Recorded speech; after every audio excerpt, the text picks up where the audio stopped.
We should, I just want to make sure we're live. No, I think it was just an echo.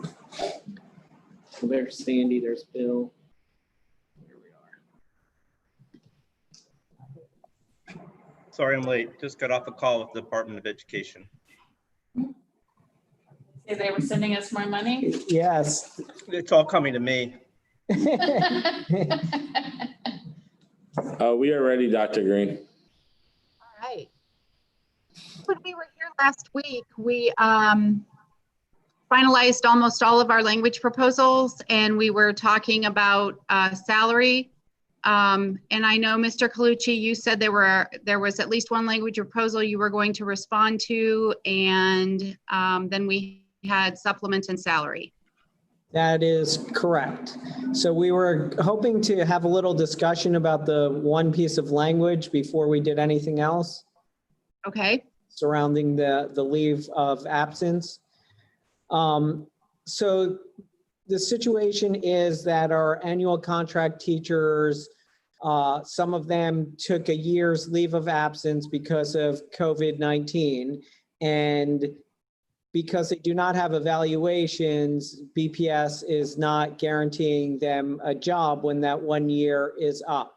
So we're looking for some way to make sure that these folks are able to return back to the district. Now, keep in mind, when we say annual contract teachers, we're talking about, I believe it's now people who have been here for a decade, perhaps, are now annual contract teachers. So these are not necessarily brand new teachers, although some of them might be within their first year.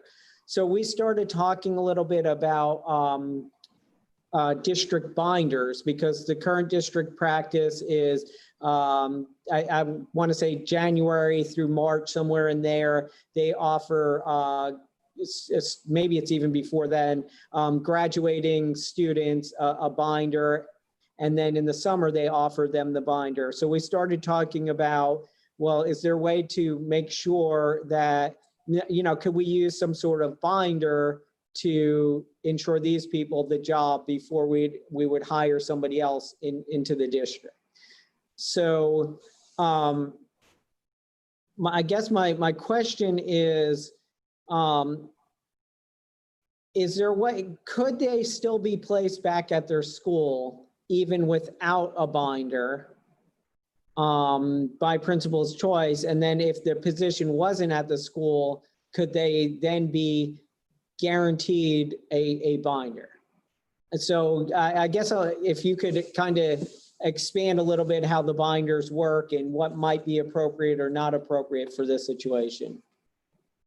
So the way that the binders work is, a lot of times we have an idea generally of people who have said, I'm going to be retiring at the end of this year, or my spouse has taken a job out of state, I'm going to be moving, or I've decided, I'm going to try something new. Like, we have an idea in the springtime of some of the teachers who are thinking about making some moves.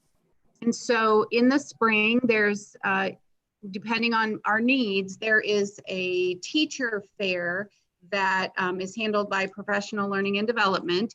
And that's the first opportunity that principals have to issue binders. And at that teacher fair, since there are no assured jobs at that moment in time, because for the most part, people haven't signed the paperwork to actually make the move at the end of the year, they give what's called a district binder. And that district binder says to the candidate, we want you here in Brevard. We are going to find a position for you here in Brevard. And so we're going to put you on the list. And when a person of your certification, when a position of your certification opens up, we are going to send your name to that principal so that you can interview at that school for that position. The second type of a binder happens in the springtime by the schools, and it is for one of two reasons. It is because a teacher has been hired late enough in the year that they haven't had an evaluation, and so, but they've done a really good job, and the principal wants to find some way to offer them a position for the next year, but they can't do it at the traditional reappointment timeline. So they offer that person a binder if there's an allocation in their own school. Or if they think this person also would be great for the district, we don't want to lose you out of the district, but we don't have the opportunity to reappoint you. Or the other type of a binder is anyone who was hired after a particular date, which is again in the second semester, and there may be an allocation at their school, so they can binder them over. For a teacher who is a returning teacher to Brevard, so they've been with the district 1 year or 2 years, or let's say any type of teacher who gets an N code, they continue on our rolls with our benefits all the way into the next school year up through September 30th. So today is September 21st. There may be some teachers that are still out there from last spring that received an N-coded, and I don't have those numbers, but perhaps those teachers are being hired back as we look at some of our needs. They still would not count as a break-in service. So district binders, school binders, allocations have to be out there for the teachers. And principals are allowed to offer for their own school as well as for the district. Can't share your screen. Anthony, I also I did some numbers checking. Of all the teachers that we have on leave right now that are out for the full year, we have 49 teachers on a leave for the full year. So they will not be having a evaluation at the end of this year. And of those 49, 35 of them have been with the district for more than 4 years. I know that you had asked me some of those questions. So 49 minus 35, 14 of them are 3 years, 2 years, or 1 year teachers with us. Dr. Green, are all 49 of those teachers annual contract teachers? Yes, we have more annual contract teachers on leave, but some of them are at charter schools, and charter schools carry their own roles when a person goes on leave to teach at a charter. And of all of the teachers that we have on leave for a full year leave, as of the date that I ran the report, was 135. I believe that was the number, but the rest are PSC teachers. All right, so I'm gonna pass across a proposal based on that information. Of course, you guys can caucus, but if something doesn't make sense when you look at it, just please ask and let me know. They should be seeing it. Do you see it now, Dr. Green? Well, I did see it, and then Kyle did something to make it smaller. I saw the whole thing, and now I'm only seeing ARTIC, SECTIO, and I don't see the rest of the page. But when he first put it up there, I saw the whole page for about 2 seconds. Okay. It looks like there's a split screen. There we go. I see it again. So we've, in that same section, we've changed the language to say, beginning with the 2021 school year, annual contract teachers who take such leave shall be guaranteed a district binder prior to a district binder being offered to any potential new hire in the spring, summer of that year. I'm just trying to kind of figure out how the whole thing works. I mean, still, I don't know. What are your thoughts on that? Or do you have questions or?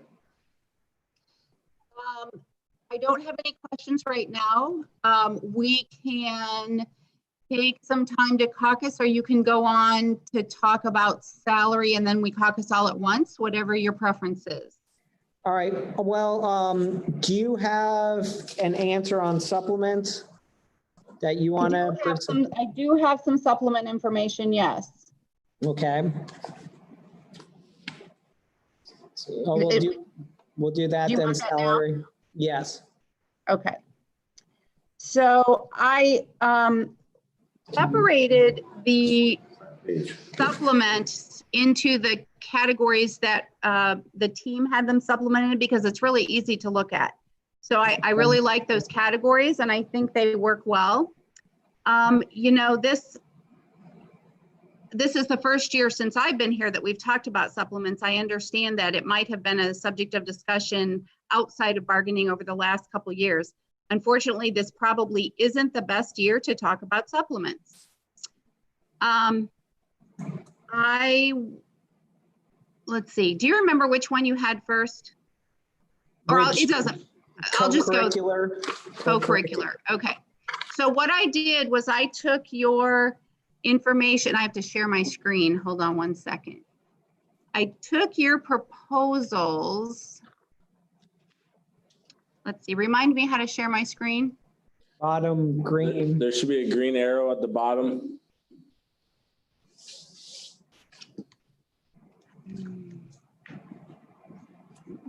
I got to get back on Zoom, hold on. No, I just have to, hang on, let me get back on Zoom. Share screen.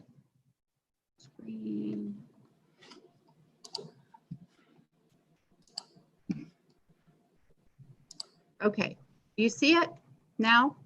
Yes. Okay. So this is, oh, hang on. I was trying to make it bigger.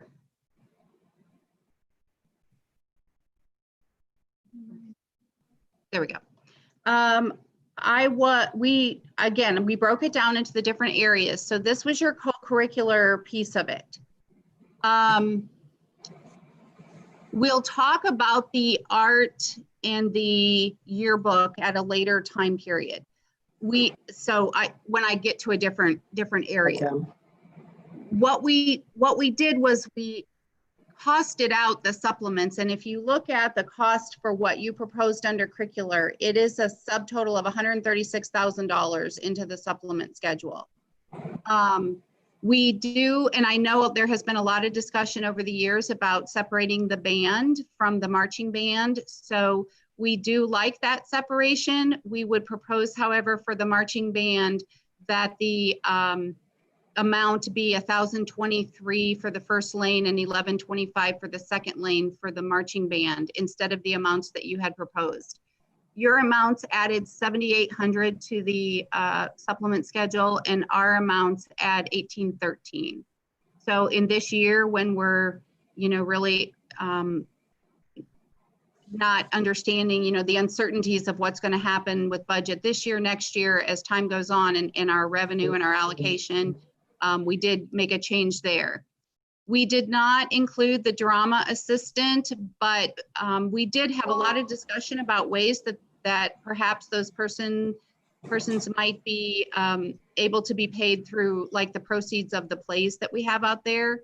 And again, the yearbook at the elementary level, we'll talk about when we get to the another one. So that was our proposal for co-curricular. And as soon as we're done, I'll send all these to you. So Dr. Green, before you move on from co-curricular, what was the cost of your changes? $1,813. Okay. Thank you. You're welcome. The next one, I don't know what order you had them in, but I'm just going to go with extracurricular.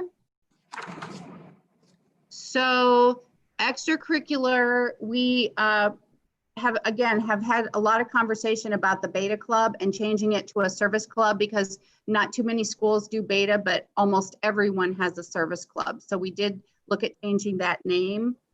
Again, the elementary ones I'll talk about when we get to that piece. If we were to offer the elementary honor society as a whole, again, 26,000 when you add those things in. The Winter Guard, if we were going to add that at 16 schools, that'd be 14,000. 66,868 is the subtotal. The reason we didn't include the science fair in there is because we do believe that, and I don't have any way to check this because it just comes in under a special supplement, but we believe that the science fair people are getting paid by their schools, and if they're not, I have a way to hit that when we get to it. So For the extracurricular, your proposal added another 66,000 to the schedule.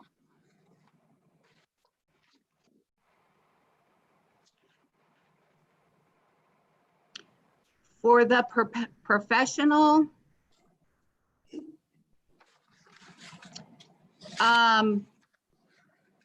so here's where I want to talk a little bit about the special programs. The special programs at the elementary school level, so we did not go with the 500. We're countering back with the original amounts, which are 458 and 504. We actually paid out an average of 5.7 per schools. I think if you take 57 times 5, hang on a second. She just like she's rejecting the whole thing. If you take 57 schools times 5 supplements, you get 285, and we actually paid out around 350 of them. So we are paying a little bit more in the elementary level than the 5. But so in the areas where you had like the art fair, the science fair, the yearbook, all of those are what would be considered special programs and could and are being included in those areas of special programs. So not every school, the teacher is doing the yearbook at the elementary level. Some schools, the office staff is doing it. Some schools, parents are doing it.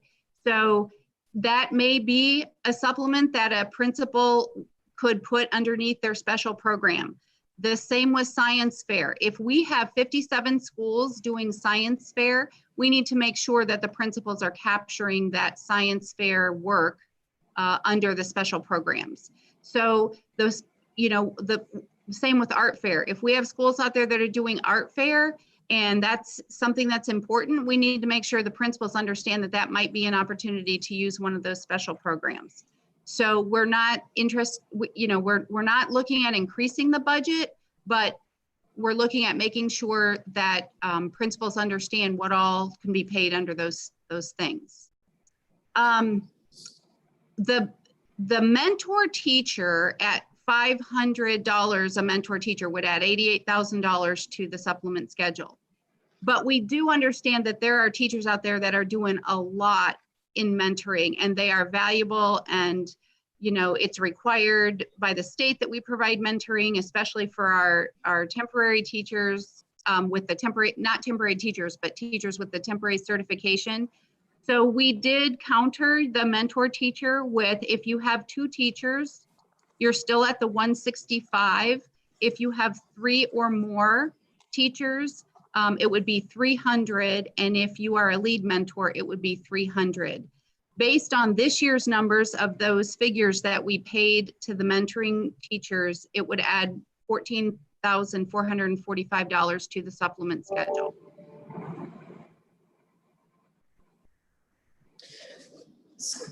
So Dr. Green, I just have a few questions before you move on.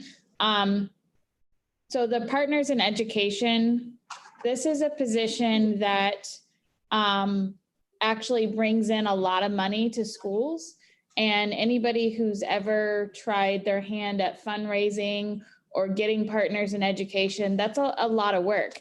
And I do believe that this is one that is both supported not only by us, but I think the majority of your administrators want that one on the schedule as well. As far as the amount of work that goes into being a mentor teacher per what's now in state statute, this counter, I'm just going to say it, it's very disappointing. I don't think we should assign a number to $165. If you're going to do it this way, if you're mentoring a teacher, you should get the 165.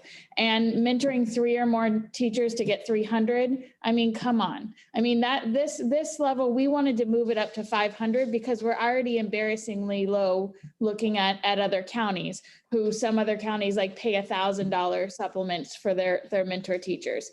One of our passions has been recruitment or not recruitment, retention, because you don't have a recruitment problem if you don't have a retention problem. Our teachers are drowning right now. And when I have mentor teachers who I know are excellent teachers who are in tears, but they're still doing their job helping, like this is disappointing. This is disappointing. If you were going to choose different places to cut or counter on the supplement schedule, you know, we're talking pennies for the amount of time people put in here, but mentor teachers, we need to do better as a district by our mentor teachers so that we can retain teachers. I will say that in the contract now, it's 2 teachers for the 165. Right, and I'm saying it's ridiculous and that needs to change. Dr. Green, can't the mentoring supplement come from Title II? I think it's Title II, professional development funding. So I know that there have been years that Title II has actually supplemented this mentoring supplement, including this past year.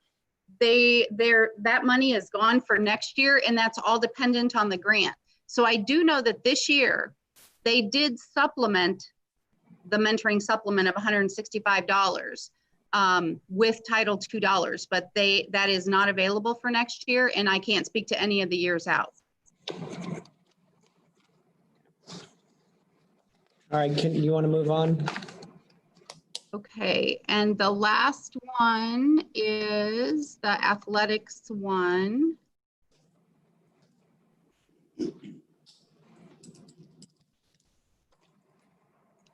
So a lot of conversation with secondary and with the student services activities and athletics director. The middle school athletic director does really only handle a couple of sports. So we are proposing to leave that figure as it is. Again, the last meeting we talked about some errors that were in your spreadsheet. So the baseball head, the reason it's highlighted in red is that was an error that was passed across, but it really is the 2918. So we're putting that 2918 back in there. The JV, they had captured the wrong row, so we put the right figures in there of what it really is. Cheerleading sponsor spring is really called winter. And then the middle school was missing, and the 7 and 8, winter, those were missing. So we're adding those back in. Bowling, I mentioned last week, bowling, it's paid for by an outside entity. It's not paid for by the district, and it's all part of the contract. The same with lacrosse. Lacrosse is not one of our district funded sports. It's paid for by a contract that we enter into with the Lacrosse Association. And according to the middle school folks, we are not adding soccer or volleyball at the middle school level. So we did not approve adding we did not suggest keeping those in the table. Total of the proposal that was passed across the table was $474,000. What we're proposing back is, again, the mentoring piece and the band piece of it.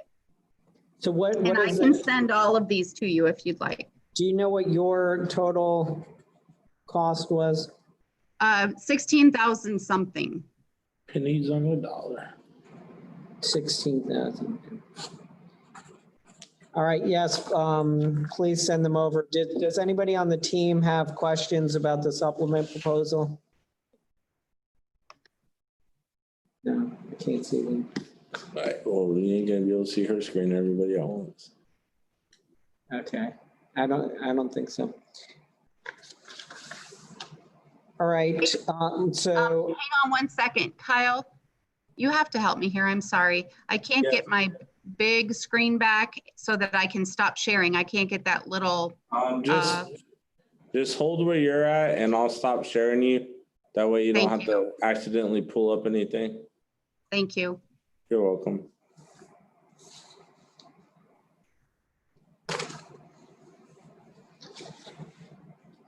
All right, so we're going to move on to the salary counter proposal then.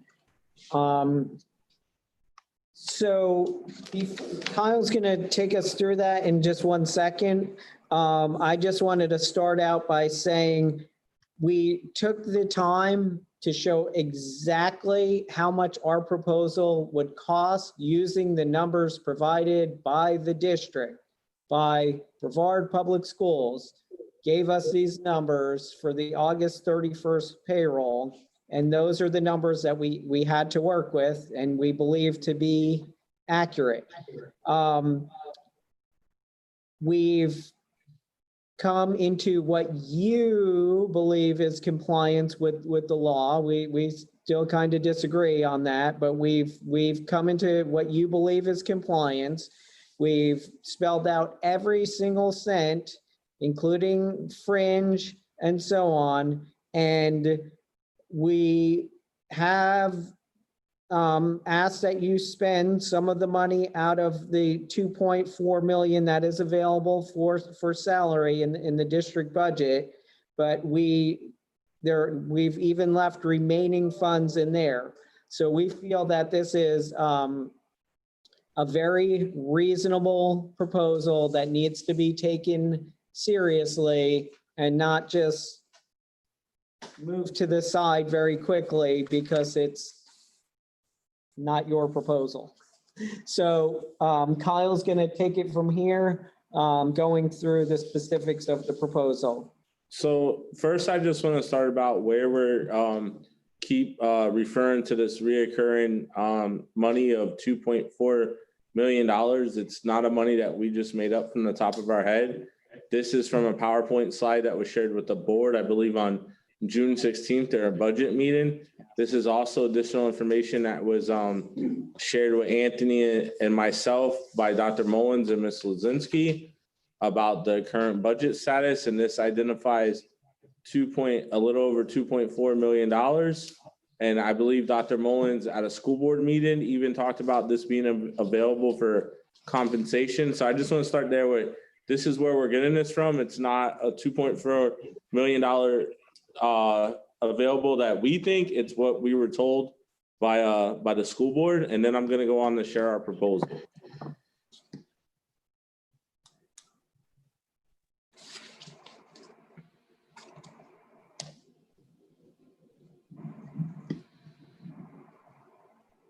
Wind. Oh, That's what it is. I was like, So can you see my screen, Dr. Green? I can see all the way down to, oh, now it's, yes, I can see group one. I'm gonna try to resize this. Is that better? Yes, thank you. Okay, so what we tried to do, and I'm just trying to, hold on one second. I'm trying to situate everybody on my screen. What we tried to do is we tried to mimic your proposal with your groups and lay it out the same way so there was no confusion. So first of all, I just want to state that once again, we're using the employment data that was provided by BPS for October 31st of active teachers, or August 31st, I'm sorry. I advanced this a month. It's not us. First of all, I would like to say based on that, we believe the district overestimated what the minimum salary could be. Based on the new payroll data, we believe that if the minimum salary was $46,650, that with fringe, that would have cost the district close to an additional $200,000 because there's more new teachers on this salary because teachers have retired. So that's another reason why we're using this information. Based on that, our proposal has a minimum salary at $46,550 for all full-time classroom teachers and full-time preschool handicapped teachers paid through the FEFP under $46,550.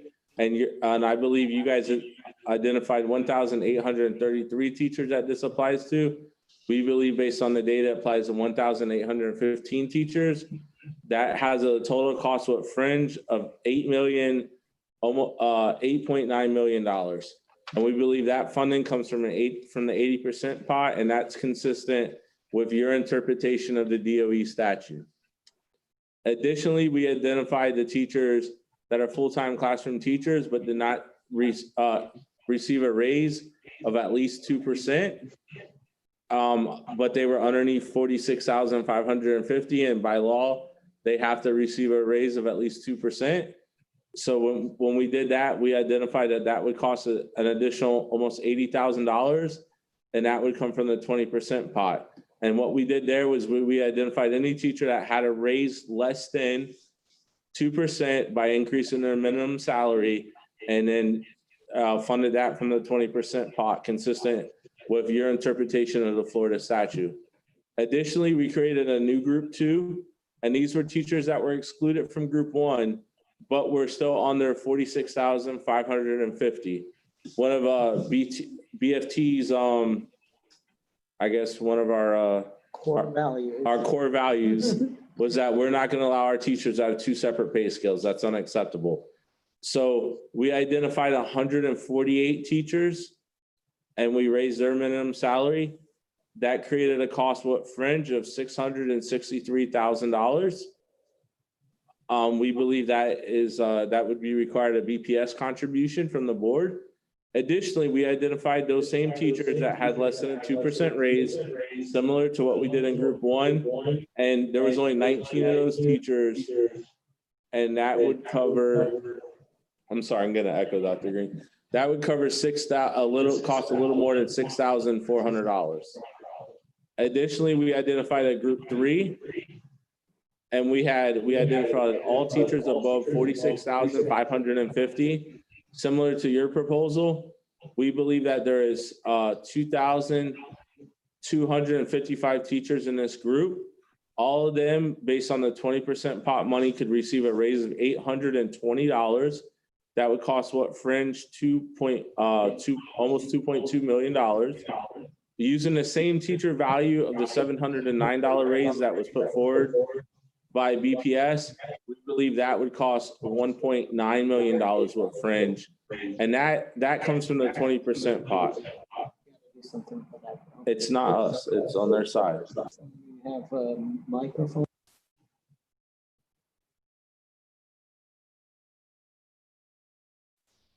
And then continuing with group 4, all teachers received at least a raise of $1,150. This is a reduction from our request of a raise of $1,300. And we divided this into 3 groups, so all the costs can be laid out. The first group 1 was group 1 teachers who did not receive a raise of at least $1,150. We identified 239 teachers for an average raise of $169 on top of what they were already receiving to get them to $1,150. And that was going to cost fringe almost $48,000. Additionally, we identified group 2 teachers who did not receive a raise of at least $1,150. And there was 26 of those teachers with an average additional input of $202 for a total cost of $6,219. Finally, we increased group 3 raises from the $820 in the 20% pot to $1,150. That was an additional $330 per person, and that costs us an estimated amount of $880,000 with fringe. We added that up for a BPS contribution of $934,000, and then finally we added all the costs together. So in our proposal, the amount of money from the 80% pot, the TSA pot, would be $8.9 million. That will leave the district with a remaining fund of $121,000. We try to be similar to what you guys did in your proposal and having an excess fund set to the side in case there's a miscalculation. For the 20% pot, we try to get as close as possible. So our estimation is that the total raises would cost $2,267,000 and some change, leaving approximately $6,000 for BPS in case there was an error. Finally, for the contribution that we're asking BPS to do, to make sure that all of our teachers receive an equitable raise and all of our teachers are on the same pay scale, we estimate the cost to be $1.6 million. That would leave the BPS with $850,000 that's already been pre-identified for compensation that could be used on other members of your employment staff.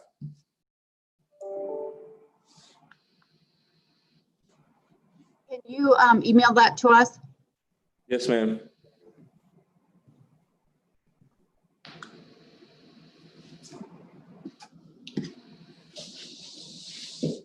No. You got the money?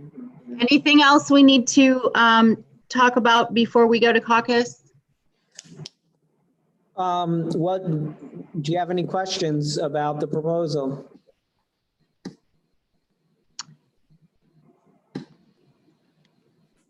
I don't think so, but I'm waiting for Kyle to pop it over here.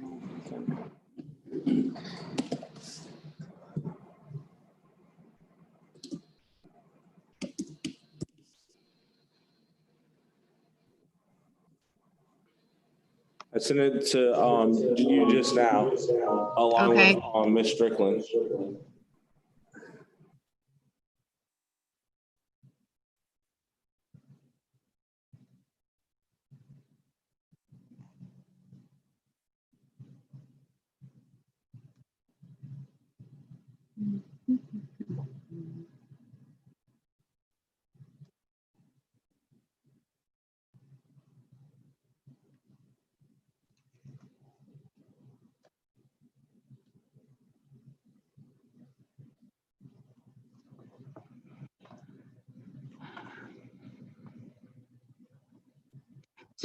Explain, just for me, because you know I am not the math person, the group 4A, if I am a group 1 teacher and I've already received my 2%, I'm still going to get an additional 1,150, no, what am I getting additional? So if you are a group 1 teacher and you already received your 2%, you're going to get an additional raise, and that's an average raise for that category. But basically what it would do is it would take their 2% raise to 1,150. So you're not getting an additional 1,150, but this proposal would make sure everybody got at least a raise of 1,150. Because 2% on some of those personnel was a raise of about $918.